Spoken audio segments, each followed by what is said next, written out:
Bonjour les amis, bonjour, j'espère que vous avez passé un bon dimanche. Là c'est Élise qui va vous parler aujourd'hui d'un sujet concernant le coup de soleil. Donc comme je fais un peu la fainéante aujourd'hui, je vais lire mes fiches, vous ne m'en voudrez pas j'espère. Donc je vais parler du coup de soleil évidemment du nourrisson. Prévention, avec un nourrisson, ne jamais aller dans les zones ou les pays trop chauds, ça se comprend. Ne pas aller sur la plage avec un nourrisson de quelques jours, il vaut mieux éviter quand même. Lui faire porter des vêtements larges. Et il faut bien dire et penser qu'un nourrisson n'a pas de thermostat biologique. Donc, cela veut dire qu'il craint aussi bien le chaud que le froid. On est bien d'accord là-dessus. Et il faut vraiment faire attention à tous ces critères et à tous ces éléments. Pour les enfants un peu plus grands et pour les adultes, toujours concernant le coup de soleil, il faut éviter de s'exposer au soleil entre 12 et 16 heures. Évidemment, vous l'entendez très souvent à la radio, à la télé. Bon, ça paraît aussi d'une évidence vraiment importante aussi. Il faut également porter des vêtements courants, assez amples évidemment, et surtout de couleur claire. Ainsi, le soleil n'est pas absorbé par le blanc, au contraire, il est réfléchi et il est renvoyé. Pour les enfants, toujours porter des chapeaux à bord large. Comme ça permet aussi de protéger le visage. Et il faut boire évidemment beaucoup.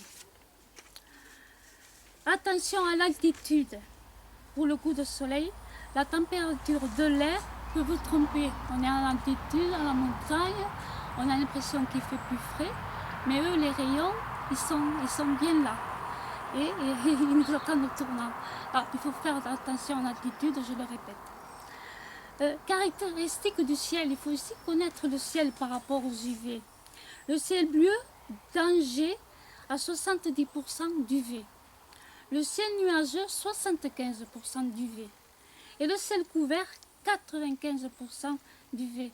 Donc, lorsqu'il fait gris, on se dit, oh il fait gris, bon non, les rayons ne passent pas. Et si, ils passent. Et là, c'est le piège. Et ça trompe et il faut faire attention. Il y a une autre chose aussi, là, la réverbération. Sur le sol blanc, c'est-à-dire sur la neige et sur le sable, évidemment.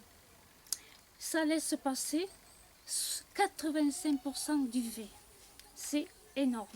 C'est énorme et il faut faire vraiment attention. Parlons maintenant des UV. Il y a 3 sortes d'UV. Les UV A, les UV B et les UV C. Les UV A, 95% des rayons du soleil sont filtrés par les nuages. Les UVB, 5% des rayons du soleil atteignent le sol. Et là, il est là aussi le danger. Donc, le coup de soleil dit évidemment brûlure de la peau. Les UVC sont les rayons du soleil qui sont très très nocifs.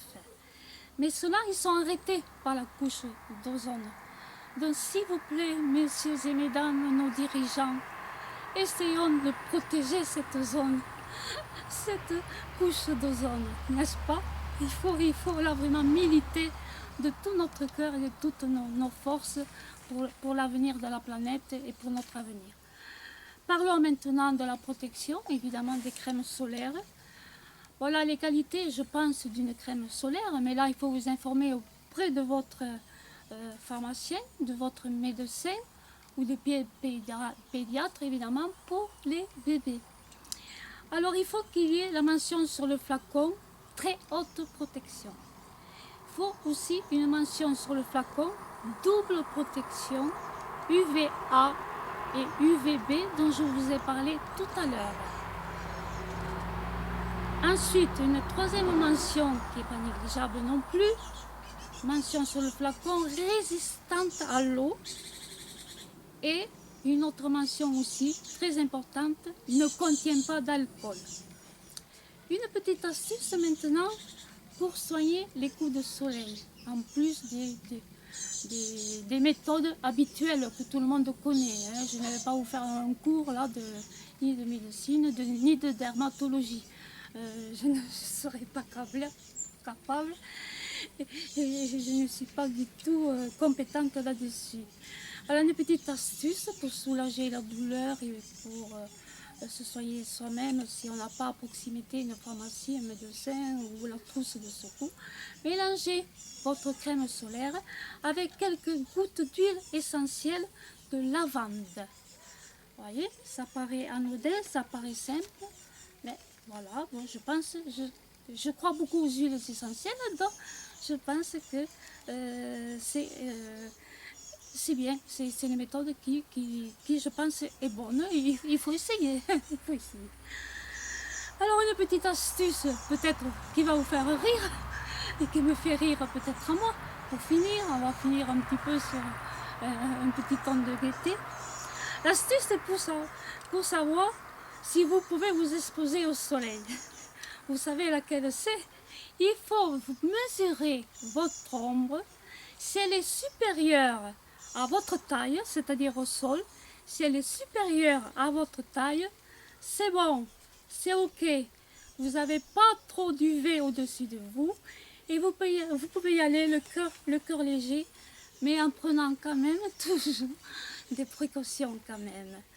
Ceci dit, je vous souhaite une bonne soirée, je vous embrasse et je vous dis bonnes vacances et au les cœurs, ciao.